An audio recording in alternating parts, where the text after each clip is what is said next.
দর্শক আসসালামু আলাইকুম। দর্শক আপনাদের প্রীতীয় শুভেচ্ছা জানিয়ে শুরু করছি আমাদের আজকের প্রতিবেদন। তো দর্শক দেখতেই পাচ্ছেন আমাদের সামনে এক আপু দাঁড়িয়ে আছে, আমরা তার জীবনের গল্পটা শুনবো। তো জানবো আপু কেন আমাদের ইউটিউবের মাঝে আসলেন, তিনি কী বলতে চান। আপু দেখতে মাশাআল্লাহ বেশ সুন্দরী, এর জন্য হয়তো মাছটা পরে আসছেন। তো আমরা জানবো আপুর কী উদ্দেশ্য। আপু আসসালামু আলাইকুম, কেমন আছেন? আপনার নাম কি? মাশাআল্লাহ খুব সুন্দর নাম, সুমন আপু। আমাদের ইউটিউবে আসার উদ্দেশ্যটা কি বলেন? আসার উদ্দেশ্য হলো যে আমার বিয়ে হয়েছিল, বাচ্চা পেটে ছিল 7 মাস বয়স হলে, তখন আমার স্বামী আমার ডিভোর্সে চলে গেছে। তখন ভালো মনের মানুষ যদি পাই যে বাচ্চার দায়িত্ব নেয়, তাহলে আমি তার সাথে সারা জীবন কাটাবো। আচ্ছা, তো 7 মাসের বাচ্চা রেখে স্বামী কেন চলে গেল? স্বামীর সাথে কি ঝগড়া হইতো নাকি? স্বামী আরেকজনের সাথে চলে গেছে।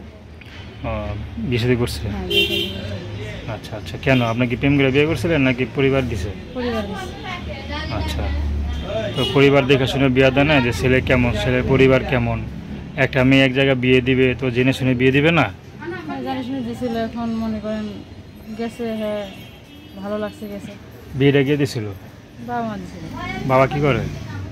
বাবা এখন নাই, মা আছে। ও, মা আছে। মা কি করে? মা এখন বাসায় কাজ করে।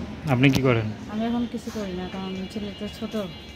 তো এই তো কষ্ট লাগে না যে মার ঘাড়ে পড়ছেন, মা অত কষ্ট করে? হ্যাঁ, একজন তো কষ্ট লাগে দিকে তো প্রতিবেদন হয়েছে। এখন কি বিয়ে শাদী করতে চান? হ্যাঁ, কেমন ছেলে পেলে বিয়ে করবেন?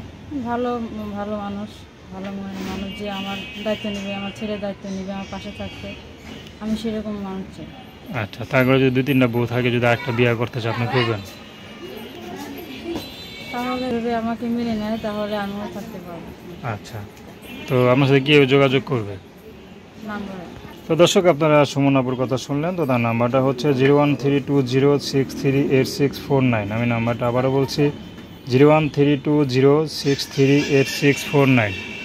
তো দর্শক, প্রেম ভালোবাসা সাহায্য সহযোগিতা বিয়ে শাদী করা একান্ত আপনাদের ব্যক্তিগত ব্যাপার। আসুন আমরা 5 ওয়াক্ত নামাজ পড়ি, সর্বদা দেশের সেবা করি। আসসালামু আলাইকুম।